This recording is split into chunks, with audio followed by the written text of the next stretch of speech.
قدرمنو لیدونکو نو لکه څرنګه چې تاسو ګورئ اوس یو دوه کښتۍ نوې ودرېدې او مسافر له کښتیو راښکته سو نو ورځو له دوی سره خبرې کوو چې دوی څه ډول چکر والی ده او له دې چکره یې څومره خوند اخیستی ده. السلام علیکم. ستړي مه سئ ځوانانو، ستړي مه سئ، ستړي مه سئ. څه حال ده؟ ښه یاست؟ خیرات کراري ده؟ ستړي مه سئ. څه حال ده؟ ستړي مه سئ. څه حال ده؟ ښه یاست؟ خیرات کراري ده؟ تاسې جوړ یاست؟ خیرات ته کراري ده؟ قدرمنو لیدونکو دا هغه ځوانان دي چې همدا اوس د کښتۍ څخه راښکته سولو نو د دوی احساسات به واورو چې دوی څومره له دې سفره خوند اخیستی ده. ته دې خپل نوم راته ووایه ځوانه. جاوید. نوم دې څه شی ده؟ جاوید. جاوید خان لومړی ځل به یې په کښتۍ کې سپرېږئ که څنګه؟ او هغه لومړی ځل. څنګه خوند یې وکړه نه و؟ یاره خوند یې وسي که چېرې مثال دا شیان نور زیات سي نو خو لا به سړی له خپل هېواد له خپل هغه شي خوند واخلي. ډېره مننه. او تاسې نوم؟ ورور ما نوم ساحل ده. ساحل خان ته هم په کښتۍ کې سپور یې که نه؟ او ماشاءالله ډېر ښه چکر و او ډېر خوند یې وکړو او پیسې دومره زیاتې نه وې خیر خو خوند یې ډېر وکړو. ډېر ښه. او دا لومړی ځل ده چې ته په کښتۍ کې سپرېږې که د مخکې هم په کښتۍ کې چکر والی و؟ یا دا لومړی ځل ده چې دا اول چکر و چې مو ووګل. مننه له تاسې له دا خبریالانو د هغه چې ډېر زیاته مننه شکریه ادا کوو چې تاسې راغلي یاست یو خپله ویډیو. ډېره مننه. کور ودان درځئ تاسې نو؟ درځئ. تاسې درځئ. ستړی مه سئ ځوانه. ستړی مه سئ. سلامونه څنګه یې لاس اکرامات څنګه یې ښې جوړې په خیر یې خیرت ده.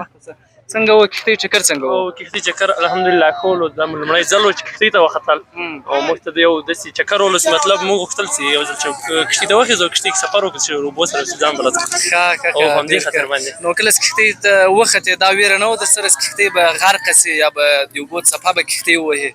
البته په لومړي ځل ملګرو هم دا وویله چې کیدای شي د کښتۍ کې یو څه خطر وي مطلب ځکه چې دا لومړی ځل نه ده څو وارې دلته ځینې کسان غرق سوي دي مړ سوي دي نو په همدې خاطر باندې یو څه ویره وله خو ما هم دوی ته دا احساس ورکړو چې موږ تاسې باید لاړ شو یو چکر باید ووهو یو څه باید له اوبو سره ځان بلد کړو. ډېره مننه. کور ودان او بل کوم نوي ځوانان چې دلته راځي یا په کښتۍ کې سپرېږي یا مثال د چکر لپاره راځي د هغو لپاره ستاسو پیغام څه شی ده؟ اصلا دلته یو مهمه خبر دا ده ځینې کسان دلته راځي تاسې خپله وینئ هم دوی راځي دلته لامبو وهي مطلب بنسرده دا کوم چې بنسرده مشهور ده اصلا د لامبو وهلو لپاره جوړ نه ده. یو خو چې د اوبه یې پوره خرابې دي او بل منځ کې ډېر ژور ده. ځینې زیات کسان خپله زموږ کلیوالان خپله زموږ مطلب شناخته کسانو چې هغه دلته راغلي دي غرق سوي دي نو اصلا دوی باید ځان سره پام وکړي او هغه وکوي د کښتۍ والو سره مطلب کښتۍ باید منظمې وي او هسې نه وي چې خرابې کښتۍ وي او چا د مرګ یا د مړینې لامل ونه ګرځي. باید ډېره مننه.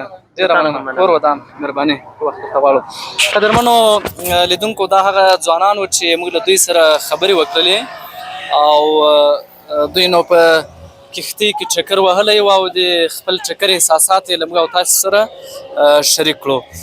نو تاسو راسره اوسئ او موږ تر وروستیو شیبو وڅارئ.